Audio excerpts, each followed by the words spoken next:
Why don't more infant formula companies use organic, grass-fed whole milk instead of skim? Why don't more infant formula companies use the latest breast milk science? Why don't more infant formula companies run their own clinical trials? Why don't more infant formula companies use more of the proteins found in breast milk? Why don't more infant formula companies have their own factories instead of outsourcing their manufacturing? We wondered the same thing. So we made ByHeart, an infant formula company on a mission to get a lot closer to the most superfood on the planet, breast milk. Our patented protein blend has more of the important and most abundant proteins actually found in breast milk.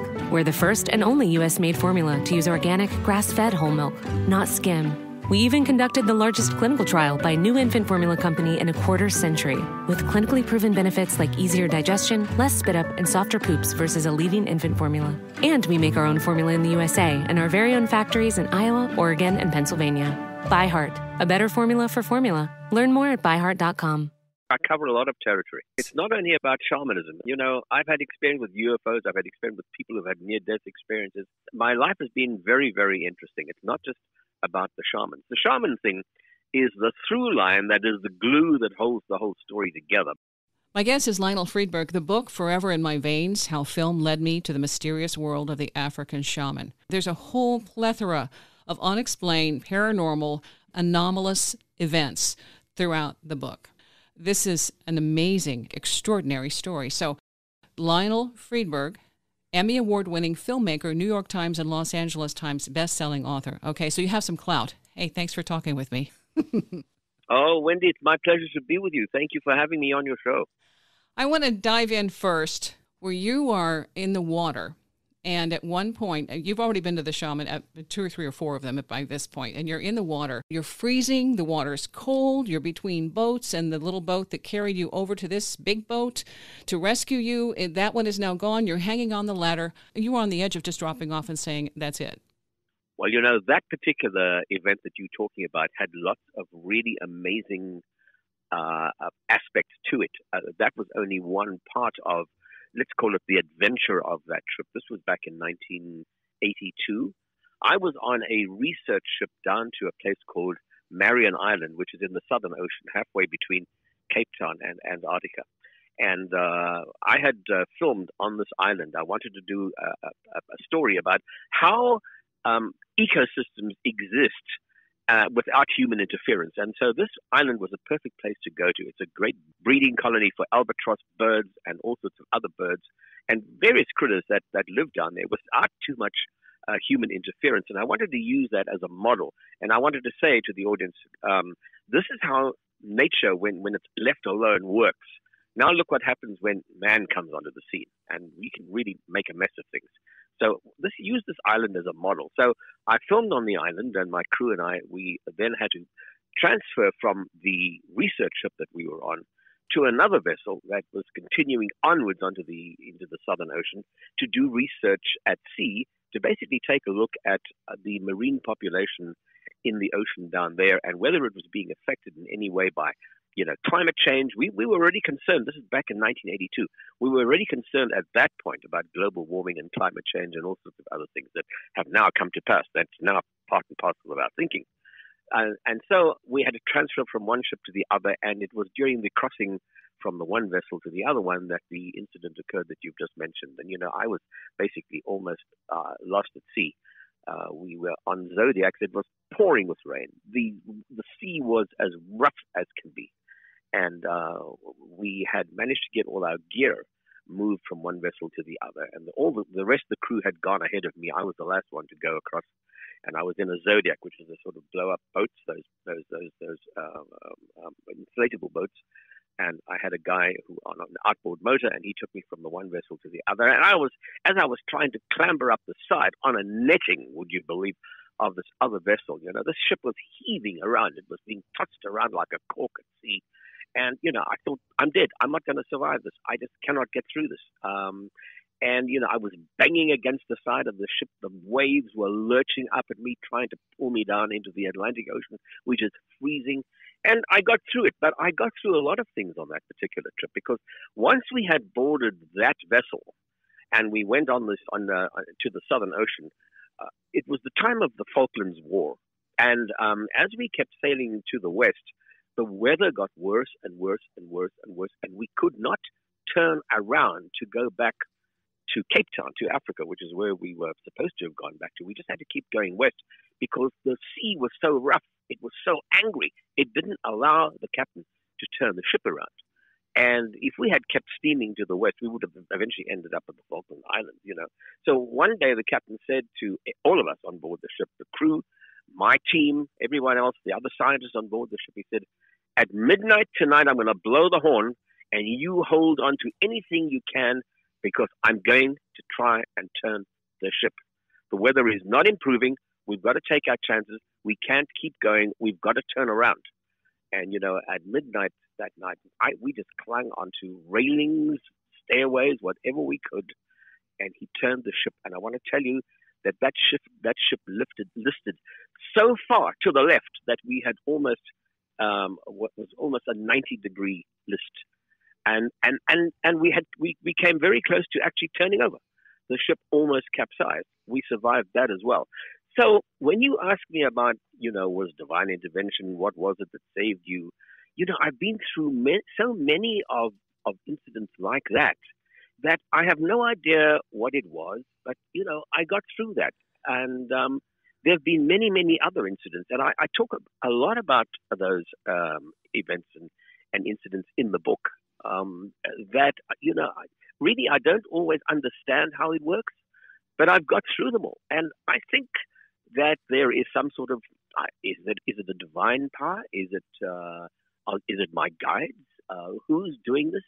Who's shrouded me with protection over the years? Because I've been making documentary films for over 50 years. And time again, I've lived an Indiana Jones kind of life. Yeah. You know, and this is just, you know, one tiny example of that. And I've got through them all. It's amazing. Yeah, let me tell you about one more, which you and your listeners may find interesting. It was predicted by a shaman in the African bush way back in 1964. And she spoke no English, this little old lady, little old woman in what is now Zambia, which is in the middle of Central Africa. She said to me in Bemba, which is the tongue that she spoke, the language she spoke, that was her ethnic group. I had someone with me translating.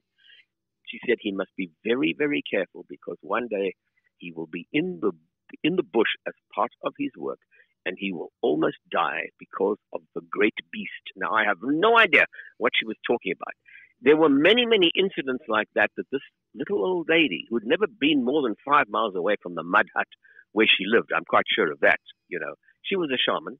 She threw the bones and she foretold my future. And this incident I will never, ever forget. Now, I did write them all down, but of course you lose your notes, you lose your notebooks.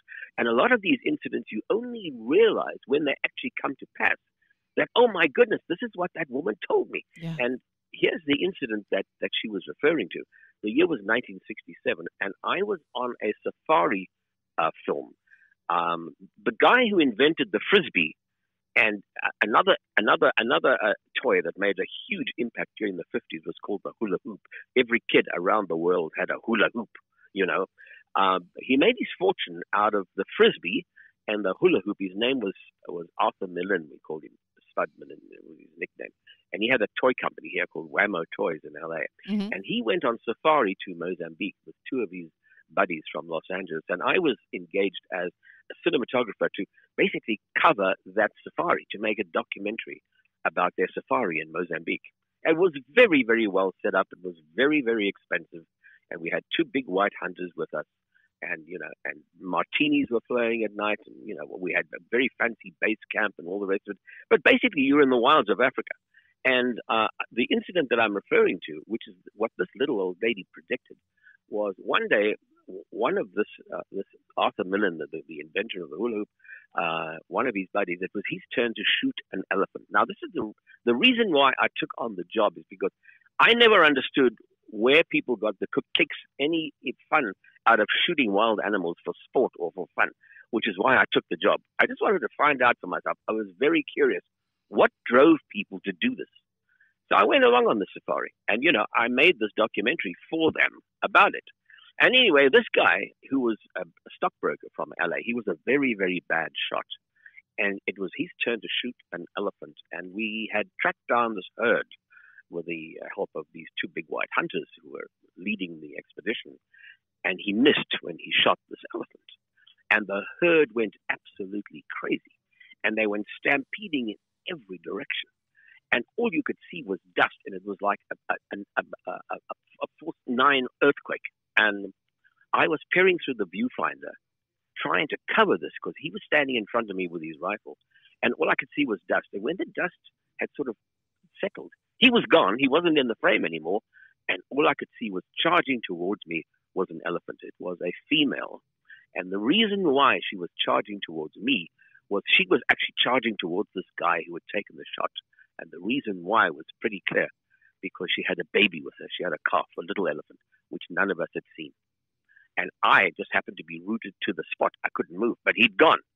And all she could do, she couldn't stop herself. She was just at full charge, at full whack.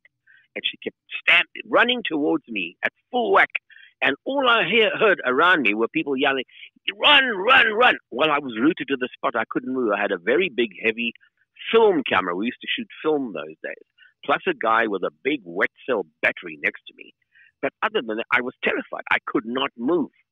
And it was only at the very last minute, when this elephant was probably maybe 6 or 8 feet away from me, that one of the white hunters actually shot her right in between her eyes, in her temple. And she fell down. And within a minute or so, this poor creature was dead. But she wasn't charging me. She was charging him. But were it not for the fact that if he didn't shoot her, I would have been trampled by her. I would have been killed. And, it was only that night where we were back at base camp nursing our martinis and looking at the river and listening to the wildlife and the birds and the sounds of the jungle around us. And I suddenly thought to myself, my God, I could have been killed today. I could have been killed by this elephant. And it suddenly hit me. It suddenly came down to me. It dawned on me. That's what that little old woman was talking about. Be careful of the great beast, because it's part of your work. That great beast may kill you in the bush. And that's what happened today. And the extraordinary thing, Wendy, is that woman predicted so many incidents that came true many, many, many, many, many years after she predicted them. That was just one of them. There were many, many others. But, I'm talking about that one purely because, again, my life was spared. I was saved. I've lived through storms at sea. I've lived through a stampeding elephant. What else can I say? I don't know what did it, but let me just kill this phone here. I survived it. I want to know and, the spirit encounter. I mean, there was more to it than just that, because in the book, I think you're absolutely right. And now let me tell you a very interesting aspect about this elephant story. This elephant was protecting her calf, which is why she was charging the guy with the gun. When he ran away, she couldn't stop herself. She was now charging towards me, but that I wasn't the object of her anger. And when she died, her eyes and mine locked together. We actually made a connection. Once this poor thing was shot, we were connected. And she fell down onto her 2 front feet, and then she slowly rolled over, and her eyes glazed over, but her look was locked tight on me all the time. And then eventually she passed away. And I know that at that moment, her soul and mine made a very, very strong bond, a connection. And here's the extraordinary thing, because ever since that incident, I have absolutely been obsessed by elephants. I have had incredible respect for elephants. And many, many, many, many times I have been to shamans in Africa, and the way the shamans work is they throw the bones, and the way the bones fall, they interpret either what's wrong with you, or they make a prediction for your future, or whatever it is. But the bones are always the medium by which they connect with whatever it is that you, the client, is there to ask them. And the way it's been explained to me time and time again by these shamans is that, and they're known, by the way, in South Africa as sangomas. Sangoma is a Zulu word which basically means being able to foretell the future. Because these people do many things. They wear many hats. They can dispense medication. They go out to the boondocks. They pick roots and berries and barks and all sorts of things and make medication out of it. But they can also tell you, about your illness. They can also tell you about about your ancestral spirits. They can also tell you, for example, if you've lost something, where you can find it. They can patch up family feuds. They do all sorts of things. And they can see deep into the future of your own life, which is what this little old lady had done for me. And so I have gone to see many, many shamans since then. And every time they've thrown the bones, the very first thing they've always said to me is they've looked up at me like, not understanding what they've just seen in the bones, but very puzzled. And they say, what is it about this elephant spirit that we see in your bones? Yeah. There's an elephant spirit around you. And I know that that elephant has been with me ever since that incident. She's been with me as a protective entity, as a protective spirit. And it's been seen time and time and time and time again. It's been extraordinary. I think basically you took on her responsibility. The fact that in your book you talk about, and we, just before we started recording, being a vegetarian and having a completely different outlook in terms of animals. And you have, with her essence, you have an extraordinary capacity to engage and connect with other spirits, other beings. I think that's part of your unique talent. I think you're right. I think you're absolutely right. It's been revealed to me many, many times. And I've made lots of films since then. There was a series that I did for Animal Planet about, maybe 10 or 12 years ago. It was all about baby animals that had been, where their mothers had basically rejected them for various reasons, or where their mothers had been killed. There was a walrus that was discovered off the coast of Alaska. There was a penguin. There were 12 different animals altogether. There was a rhino. There was a zebra. There was a camel, and all of these little animals were discovered as orphans, and they had to be brought up by human beings, by humans. Otherwise, they wouldn't have survived. And I did a series. It was called Growing Up. And every time, I went and connected with these animals and went to film them. There was a lynx in the San Diego Zoo, and she recognized me every time I came there, and I got to the point where I could actually get in the cage with her. And her keeper said to me, "Here, you got to sign this. You got to sign this indemnity form, because we're not going to take any responsibility for you. You want to go in there with your camera, it's up to you, but we're not going to be responsible, and you got to sign that," which I did. And I would go in the cage, and Keitha would come running up to me and hug me, She would put her claws around me and purr. It was amazing. So, yeah, I do have a bond with animals. And I think that, if people have a feeling of respect for all animals, we need not fear them. They are not to be feared. I often go into the Mojave Desert. I love going camping in the desert. And often, there have been rattlesnakes again. I live in California. There are rattlesnakes everywhere. And many, many times there have been rattlesnakes. And they've never posed a danger to me. Even one, I woke up one night and was sleeping right next to my sleeping bag, and I was fine. So go figure. I think that if you have an affinity or a respect for the animal kingdom, they know that. Absolutely. Absolutely. As a small child, you moved around, or as a young kid, you were all over the place. There is a fearlessness about you. When you're saying you don't have to fear, well, you don't seem to fear anything. That doesn't mean you don't get into a tight spot. Where does that come from? I'm not sure. I think it's more of, it's not so much of a lack of fear as it is a sense of a healthy respect. And one of the things but you learn this as a child, particularly as a child growing up and, in a place like Africa, which is where I did grow up. You learn to trust yourself, and you learn to trust the wilderness, and you learn to trust the world around you.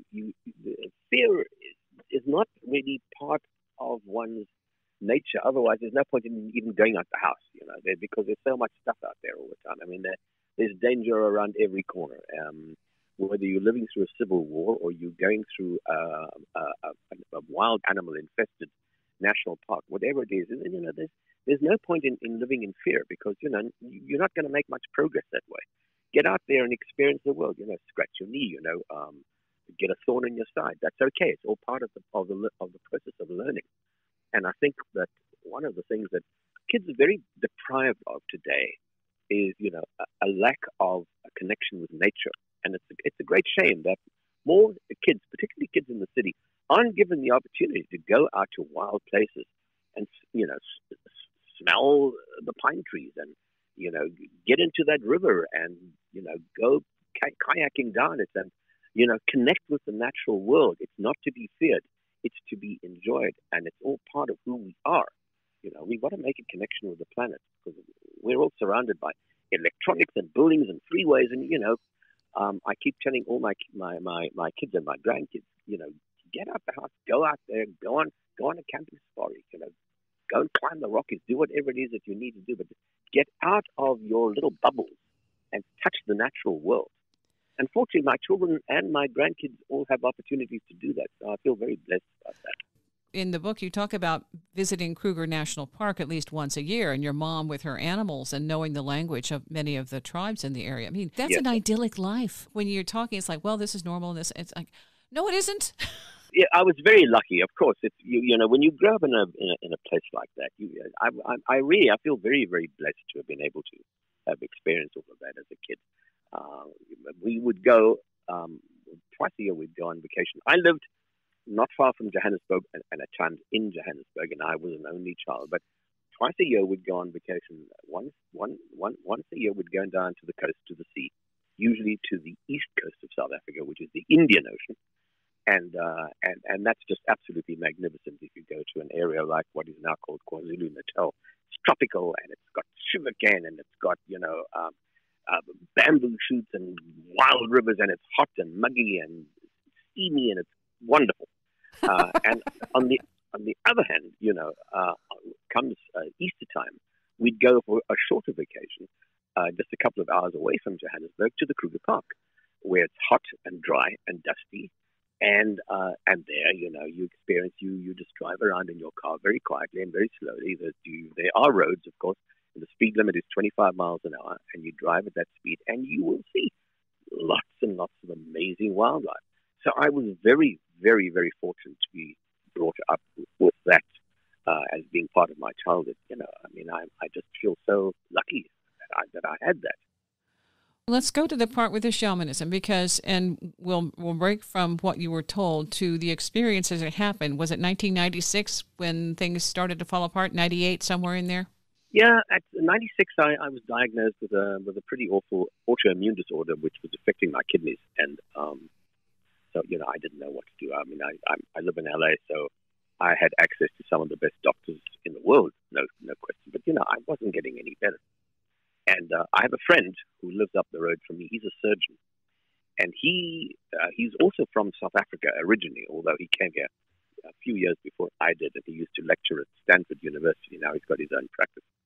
And one of the things that always intrigued him about the shamans, the traditional healers back in South Africa, was that they would concoct medications for their clients who were ill, by collecting weird stuff out in the bush. Very often these medications would work, and he wanted to know why. None of this was tested. None of this had any trials to it. There are no labs. There were no specifications. It didn't come from an established, teaching institution or a university. They just go out and pick stuff, grind them up, boil them up, make powders out of them, give them to their client, and the client will be told, drink some of this or smear some of this on your skin or whatever that you had to do. And very often the patient would heal. And this guy, my friend, wanted to know how and why the stuff worked. So he started studying the ways of the shaman, the sangomas, back in South Africa. And when I told him that I had this kidney condition, he was in the midst of his studies with the sangomas in South Africa. He used to go out there at least once a year and spend at least 6 weeks at a time just studying what they do, going out into the bush with them and learning their methods. And when I told him about this kidney disease, he said to me, he said, why don't you consider coming with me on my next trip? You can make a documentary about what I'm doing, and I'm sure you'll find it interesting, and you'll find a way of finding a home for it somewhere. The real reason I think you should come with me is because maybe those guys will be able to help you. And I looked at him and I said, Dave, you are a surgeon, and you telling me I've got to go to Africa with you and see a witch doctor to get better? And he said, yes, that's exactly what I'm telling you to do. And that's what I did. So I started going back to South Africa, and I started meeting shamans again. I had spent many times with them in earlier years, and I'd made major series, an ethnographic series in the 70s called The Tribal Identity. So none of this was new to me, but I never went to see any of these people as a client. And now I started going back to seeing Sangomas in South Africa and in neighboring territories, including a place called Eswatini. It used to be called Swaziland. Today it's called Eswatini. It's a mountain kingdom which is sandwiched in between South Africa and Mozambique. An absolutely fabulous chunk of geography. Beautiful mountains. It's amazing. And, I went to see a shaman there, and one of his teachers, my friend's teachers, actually lived there. And, I just went back and guess what happened? I saw all of these guys and they helped me on my road to recovery. When I came back to LA and my condition started, it didn't go away, but my nephrologist, my kidney specialist, when I was first diagnosed with this, he said, probably within 10 years you're going to be on dialysis, if not dead. So you got to make the best of it. And, they put me on a very, very, very stringent autoimmune suppressants. And, those 10 years are a long, long way behind me. That's over 30 years ago. He was always very, very surprised at the fact that I did so well. And, he said, maybe there's something to what you're telling. Because I would tell him all about these guys in Africa, and he would laugh at me, saying, yeah, you're going back to see your witch doctors again. Good luck to you, He didn't believe a word of it. But, here I am, still here to tell the tale. What I liked about your book is I've channeled, and this is the first time I've seen someone else who brought up the term that I was given 20 years ago or so, that bioelectric energy. And this is the channel, the medium that you reference in the book. Brian Hurst, he was explaining that the dead are bioelectrical beings. Yes, bioelectrical beings. Yeah, I did a show. I don't remember which network it was. It was a cable company. I think it was probably A&E or the History Channel. It's probably A&E, if I remember correctly, in the mid-90s. And the brief that I was given was, what happens to when the physical body dies, when the body dies, what happens to your thoughts? What happens to who your identity is? What happens to, they didn't call it the people at the network, the executives didn't call it a spirit or anything, but they said the brief was, what happens to the human, your identity, your consciousness when the body dies? Does it go away? Does it disappear? What happens to it? Go and find out. Get the movie be about that. And it was a 2-hour special. It was longer than most documentaries usually are, and it was had a special slot, I think, on a Sunday afternoon. And the title of it was called Beyond Death. And they said, don't give us any haunted houses or any nonsense like that. We don't want spooks and things that go bump in the night. We want science. You go and find out the scientists and go and find out the folks who can figure out this stuff and see what happens, And tell us if you find any evidence that consciousness survives the demise of the human body. See if you can find that. So that was what I went away with. And that's what I had to do with the film. And my goodness, I met the most extraordinary people during the making of that show. Brian Hurst was one of them. Brian Hurst was a medium, and Brian Hurst would channel, entities from the other side. It was just amazing. And I met a lot of people who had near-death experiences, people who were clinically dead.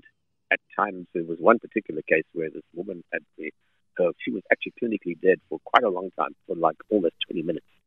They had to stop her heart, and the blood was siphoned out of her body to a machine to help it, to keep it clean. But her heart had stopped because they were removing an aneurysm from her brain.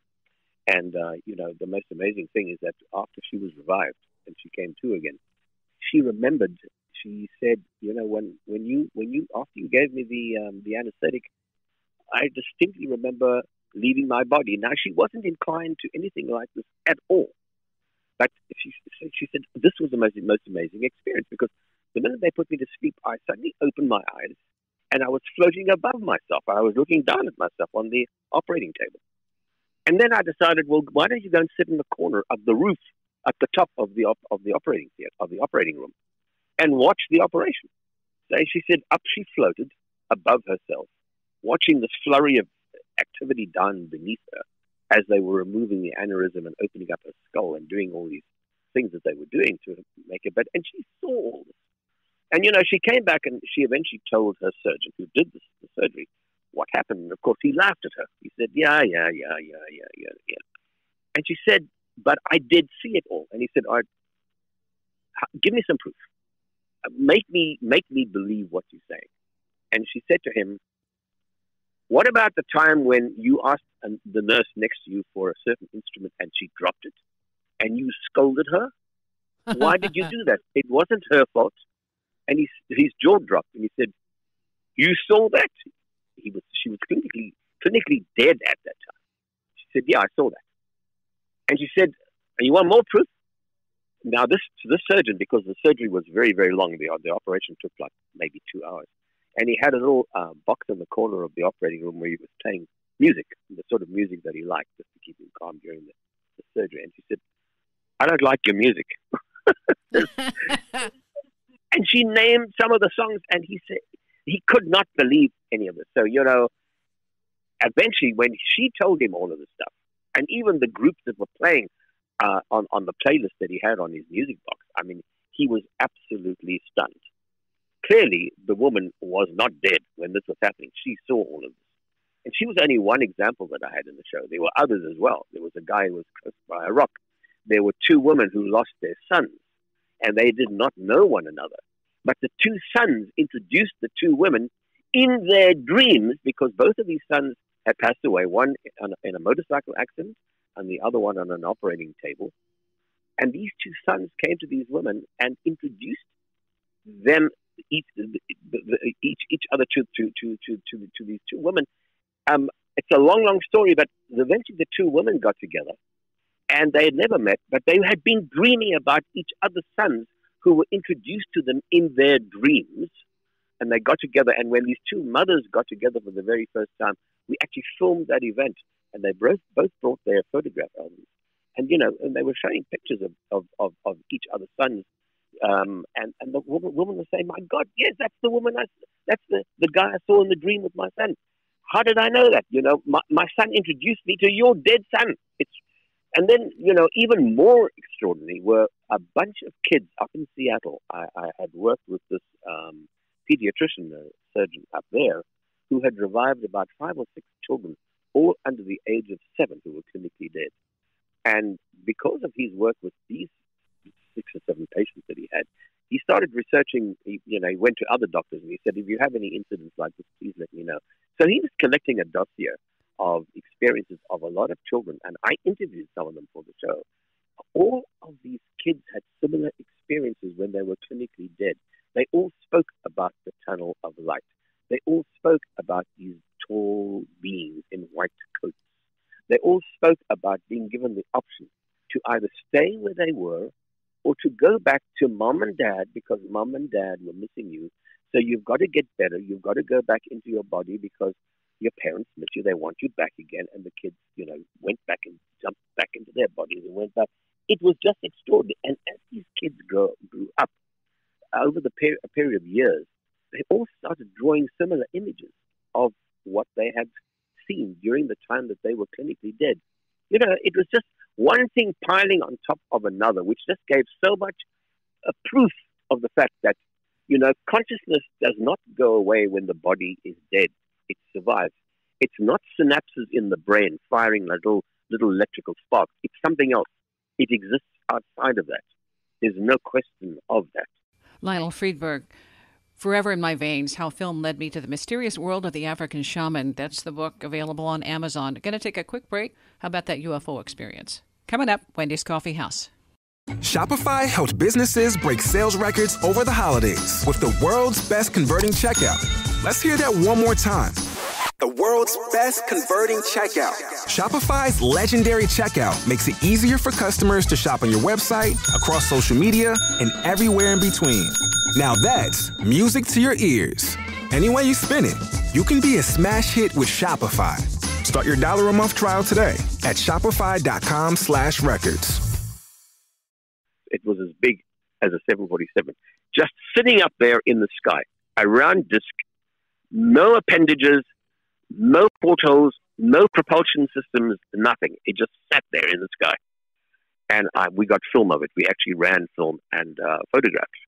Lionel Friedberg is an Emmy Award-winning filmmaker, New York Times and Los Angeles Times best-selling author, and his stories are fantastic. You also talk about different beings in the book, and this is a healing spirit that lives in the waters of the Zambezi River. Yeah, I mean, I think there are many incidents like that. Every tribe around the world, all of them, whether it's South America or Asia even, or here, North America, of course, they all have similar things like that. They talk about the Great Spirit. They talk about when you cross over to the other side.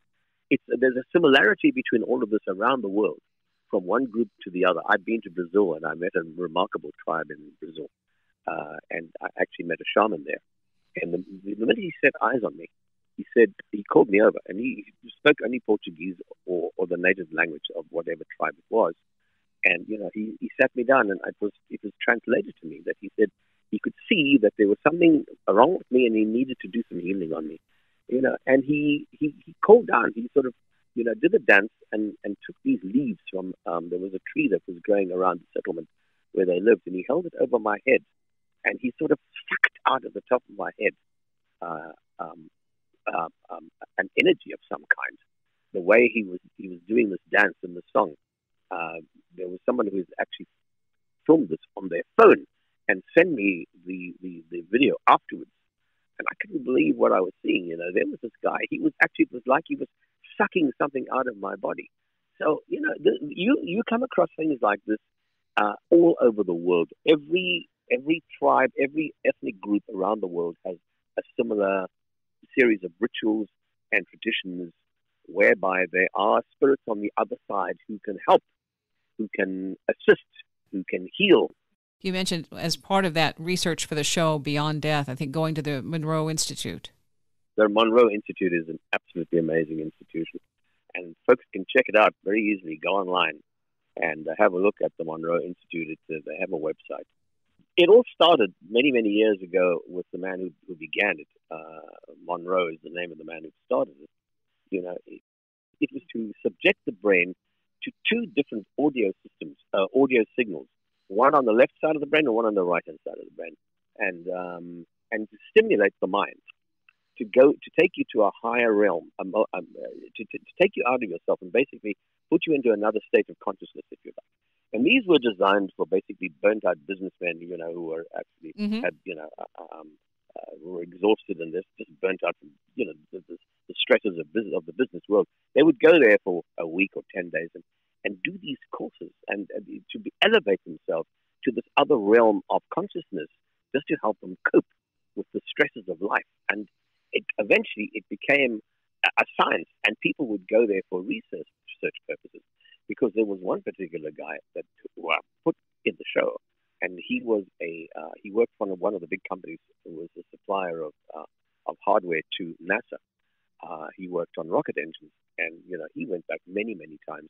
And he sat there over lunch with me one day, and he said, "Yeah, I've traveled to all sorts of dimensions. I've been beyond our solar system. I have met all my ancestors.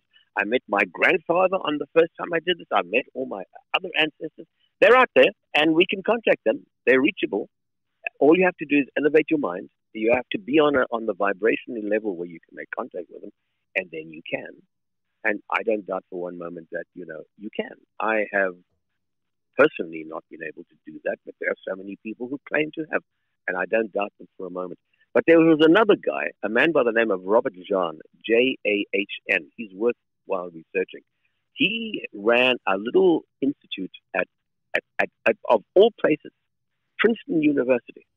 He was an engineer, and in the engineering division, he ran this unit called the PAIR unit, PEAR, which stood for Princeton Engineering Anomalies Research Unit. Yeah. And what he was doing was he wanted to find out whether consciousness, in other words, thought, has energy to it. Can you use thought, for example, to move an object? Or can you project your thoughts from one part of the world to another and influence a physical item with it? That's what his research was all about. And my goodness, he did the most amazing things. They had, for example, in their labs in Princeton, a pendulum that would swing very slowly from one side to the other.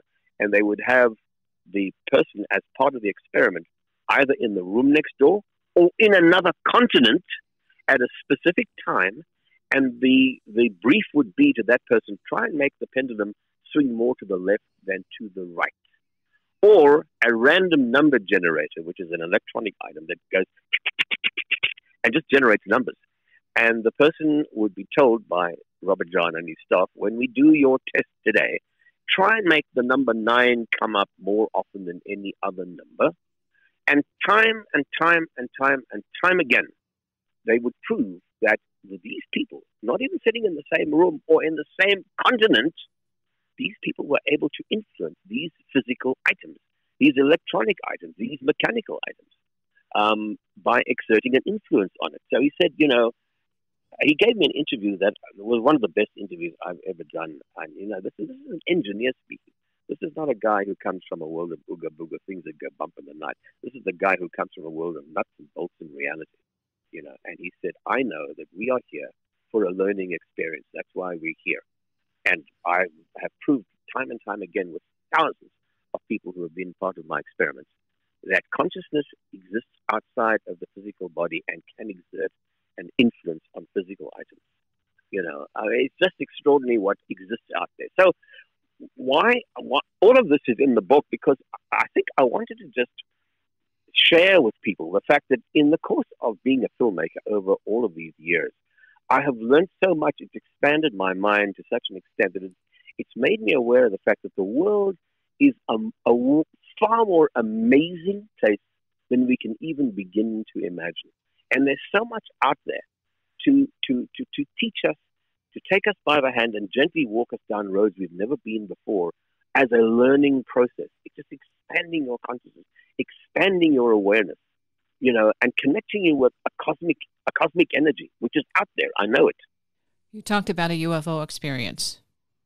Yeah, that was 1966. I was working on a film in Canada for the National Film Board of Canada.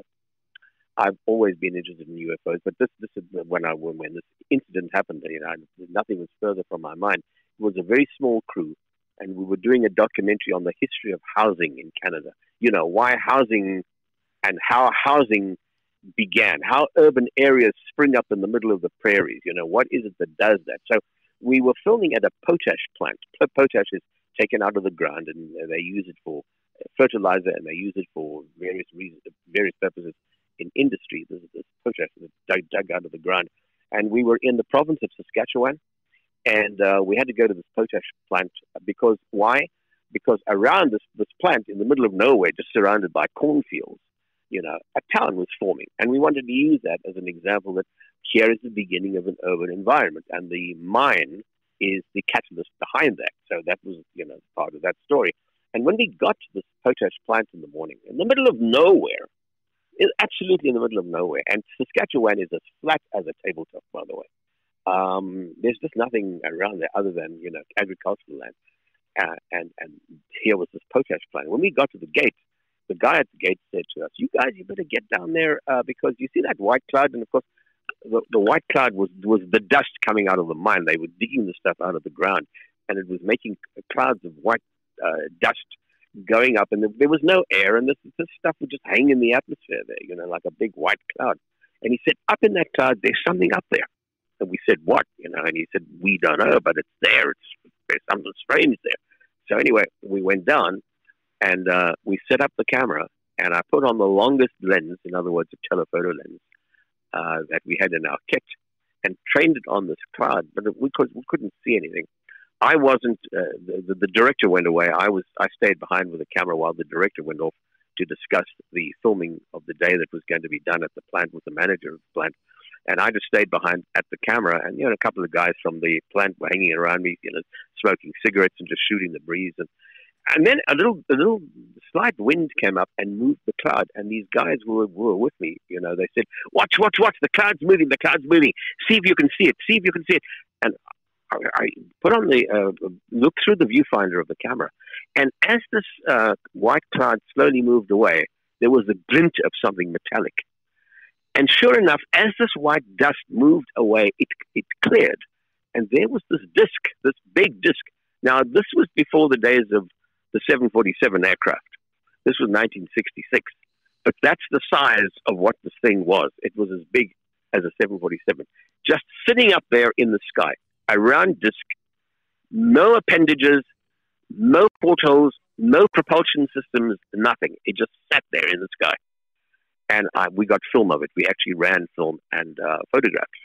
Where is that film? And so that's the whole thing why I tell the story, is because we had the film, and when we eventually got back to Montreal, some weeks later after the filming, the film had been kept. I used to send film every night back to the lab in Quebec, in Montreal, and I would make notes for the editor, keep this, save this, put this. And that particular piece of film I actually separated from the roll. Remember, film is different. You can actually cut the film and separate things, unlike video today, which is all just ones and zeros and electronics. You have to put it in a can and can it up, and it goes to the lab. And I said in a note to the editor, keep this for our return. This is an unexplained object in the sky. Just hold this for our return, which he did, the editor. And when we got back to Montreal some weeks later, now it was the time for us to look at the dailies of what we'd shot on the show. And we started running, hours and hours and hours of pretty boring footage of houses and mines and whatever else, and farmlands. And at the end of all of this, the projectionist called out from the back of the theater, "What about this little roll here? Do you want me to project that as well?" And, and everyone sitting in the audience said, "What roll is that?" And he said, "It's got written on it, object photographed in the sky." And I said, "Oh yeah, put it on." And so he ran the footage for us to watch. And sure enough, there on the screen, as clear as can be, was this circular, what looked like a UFO, just sitting there. And when it was done, everybody was aghast. And the guy who was head of the camera department, plus a member of the government who had been there from the Department of Housing, which was the client for the film, they said, "My God, that's absolutely incredible footage. What are we going to do with that?" And so these two guys were talking, and they said, "Why don't we send it down to the United States? Because down at Wright-Patterson Air Force Base in Ohio, they've got this thing called Project Blue Book. They're doing research into unidentified flying objects. Maybe they can tell us what it is." Well, we sent the footage down to them, the actual original footage, not the copy. We sent the original footage. Yes. And, we knew that they got it because they signed the papers for it. This was long before the days of FedEx or UPS or anything, but it went through the mail and they signed for it. They got the film. We know that much. And, some weeks go by, and one day I was walking past the camera department, and I said to the secretary there, a little sweet lady by the name of Nancy, I said, "Did we ever hear back from those people down in the States about that footage that we footage?" She said, No. I'll give them a call tomorrow. So, a couple of days go by, and I was in the area again, and I went by her office, and she called me, and she said, "Yeah, I called them up." And they said to me, I said to them, "What happened to the footage? Were you ever able to identify this?" And they denied receiving the film. Now we know that they got it. That was a blatant and outright lie. Yep. So, is there and was there a cover-up about the stuff? You betcha. Yes. Absolutely, without any question. Well, that's confirmation, because that's what's been alleged all along, that they get the stuff and it somehow disappears. Yes. Now, maybe we are getting time, or, where we are going to be told more than we've been told for the last few decades. The Brits, the Russians, the French, the Chinese, I'm sure, and certainly here in the United States, they know who's they?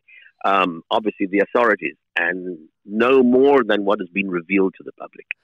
But I think the time for disclosure is upon us.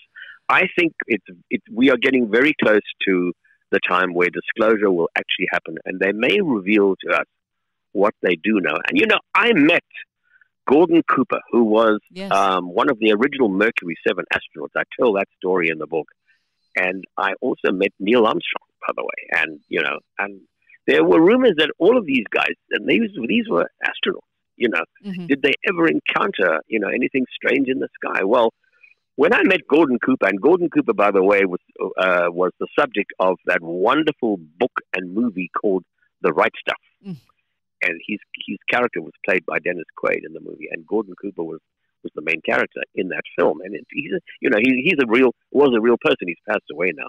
But in the late 1990s, I did a show I did a series of shows with Leonard Nimoy called Ancient Mysteries, and one of the shows was looking at unidentified flying objects in ancient history, and because there are incidents during the time of the pharaohs of stuff being seen in the sky. So I went to see Gordon Cooper about this, and I said, I said to him, he had an office here in LA, and I wanted to know whether anything had happened. And he said, yeah, absolutely. He said, I have broken rank with the astronaut corps years ago. We all had to sign an oath of secrecy when we left the NASA. We were all told never to ever speak about this. But you know what? I'll tell you this. There are such things as UFOs, and they are not of this earth. They are from someplace else. Yeah. And he said, the first time I ever encountered a UFO was when I was based at Ramstein Air Force Base in Germany in 1951. And I was scrambled with 3 other aircraft to go and intercept something over the skies of Germany. And we chased this disc. It was a disc. It did things physically that we're not capable of even remotely doing. This thing was darting off in all directions, coming to a screeching halt, and then darting straight up into the sky. We couldn't chase it. We couldn't get near it. It wouldn't allow us to.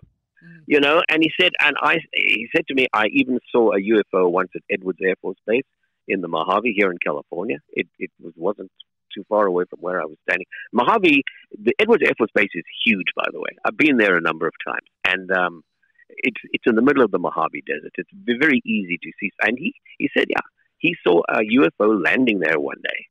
And, so he broke ranks, and he's in the show, and he talks about all of this.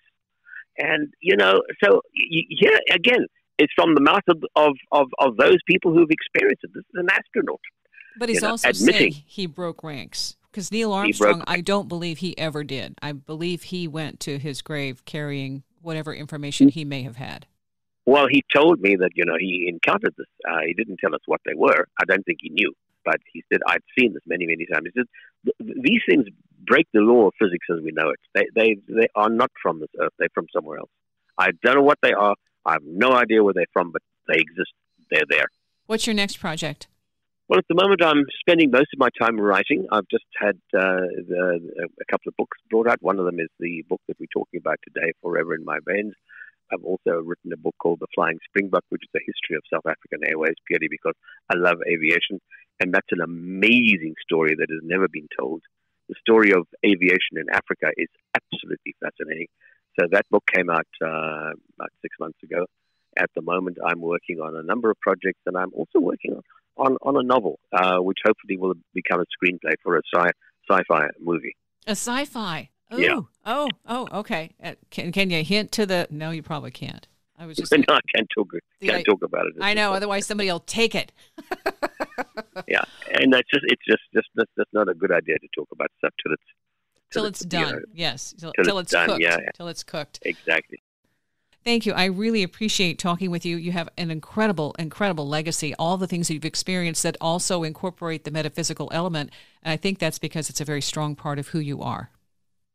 Thank you, Wendy. I'm so pleased to have met you and shared this little bit of time with you. Your website? I do have a website. It's my name. It's a www. Lionel Friedberg, one word, Lionel, Lionel Friedberg, Fried, like fried, and then Berg, LionelFriedberg.com. That's my website. People can also check out the Lionel Friedberg author Facebook page. There's a lot of stuff out there as well. But my website, I think people will find really interesting, and also talks about some of the amazing movies that I've been very privileged to have worked on. The one unsolved mystery is where that film actually went. Oh, yeah, that's exactly right. I would love to know. Probably it's alive and well in a vault somewhere. It exists. I know it didn't because I got it. The film Indiana Jones, where that big, huge Smithsonian, the archives where it goes in there and it's just hidden in perpetuity. Yes, exactly. You're right. That's right. Yes. So, hey, thank you. I would like to hear more from you when you get your sci-fi book done. Yeah, let's keep in touch. Absolutely, I'll keep you updated on that. And people, if you go to my website, I have an Instagram page, and I don't do it myself. I have someone taking care of it for me. So anything that I'm involved in and doing is either on my Facebook page or on my Instagram page. And this wonderful person who maintains it for me, she keeps it up to date, and she lists stuff that I'm working on. So it's there. So you can access all of that through my website. Forever in My Veins, available now. You can get it at Amazon. Thank you. Thank you for your time. Thank you, Wendy. Pleasure talking to you. I'm posting links in the description for the show, and you can also check out Lionel's website, lionelfriedberg.com, for more information about him and his books. My website is talkingtonightlights.com. Thank you for listening.